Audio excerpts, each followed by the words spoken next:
This video is sponsored by Evernight. 1 year ago, a new technique of miniature painting took the internet by storm: slap chop. But a lot has happened since then, so let's look at the tools, techniques, and improvements to slap chop in 2023.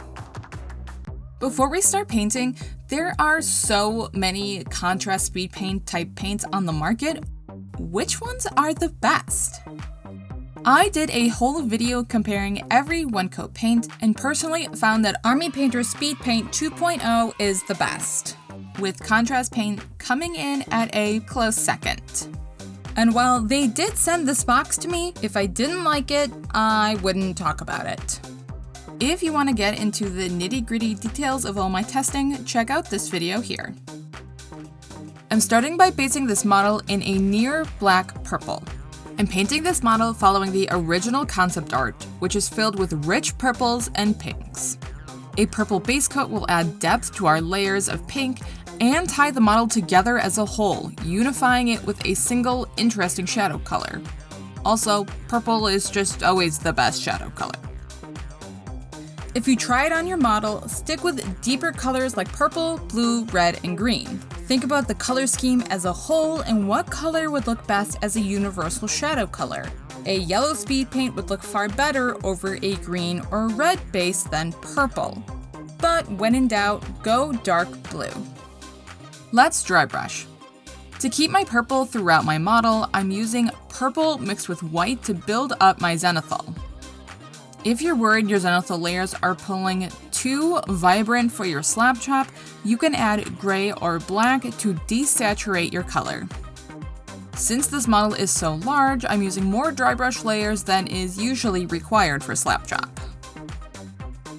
I'm rolling the brush in my paint, then removing the excess with my texture palette. Removing paint using a paper towel removes the moisture from our brush, causing that annoying dusty texture. My texture palette is created from a small metal tray and random bits that have gone unused for several years. However, you definitely don't need to make anything this big. Something half this size would have been fine. Remove about 75% of the paint from your brush and begin layering it onto your model. I like to use a circular motion, placing more pressure onto the brush on the downward strokes. You'll start with a heavier hand when using your darker colors, but as they go up in value, the pressure you should use should become lighter and lighter.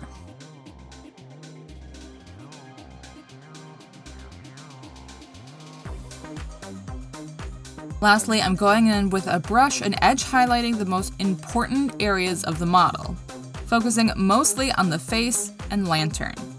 This extra brightness will help draw the viewer's eye to the most important parts of the model. With dry brushing done, let's move on to step 2. But first, a word from our sponsor. Today, I'm painting one of the 10 Grand Barons from Evernight Battlegrounds, Court of the Raven King. These gorgeous 75mm display miniatures are available as an exclusive early access opportunity for the Evernight Battlegrounds war game. Today, I'm painting Vermin Pontiff Skull Gnawgrave from the Filthborn faction.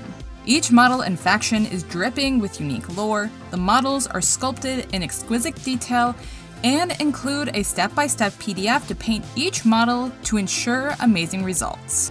If you want interesting lore-heavy 75mm models, then these are perfect for you. And if you love miniature strategy games, or just want more amazing miniatures, watch for Evernight's Battleground Wargame Kickstarter coming soon. Thank you Evernight for sponsoring this video. Back to painting. I'm placing my speed paints into the silicone fidget popper, as demonstrated on Uncle Adam's channel, Tabletop Minion. The silicone popper works well as it keeps the speed paints at the right consistency, prevents them from mixing, and is easy to clean when you're done. You can either rinse the silicone, or once your paint has dried, invert the cup and pop the paint out. Let's start painting. Here I'm applying a dark gray to the fur of the model and magenta to the trim and fabric of the cloak.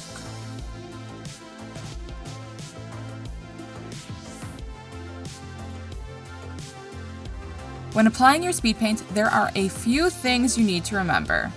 You want to apply your speed paints using as few brush strokes as possible, and you always want to pull your paint down towards the shadows. On large areas, use the side of your brush to apply your paint, and cleanly pull your paint from the top straight down to the bottom. Picking up your brush and reapplying your speed paint can lead to uneven texture.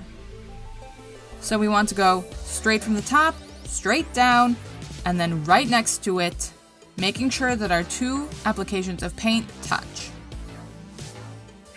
Secondly, you always want to direct your paint down towards the shadows.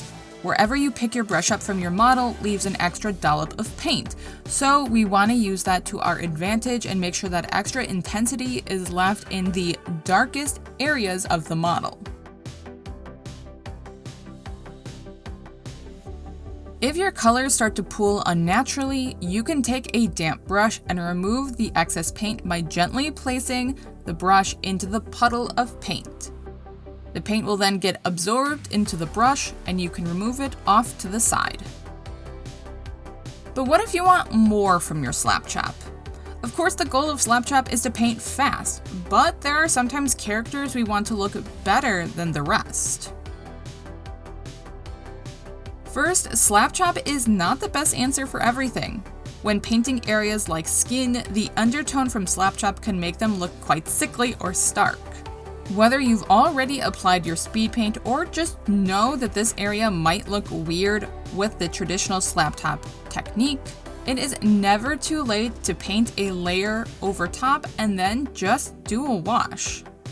The traditional layer and wash technique gives you a lot more control in the final outcome than a quick dry brush and slap on of speed paint could ever give you. The tradition of layer and wash still has a very important role in the miniature painting world. Second, you can layer up your speed paints to create more intense shadows.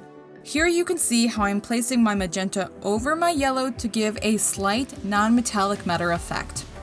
Layering up speed paints gives me the opportunity to create deeper and more interesting shadows than what my zenithal or dry brush originally gave me.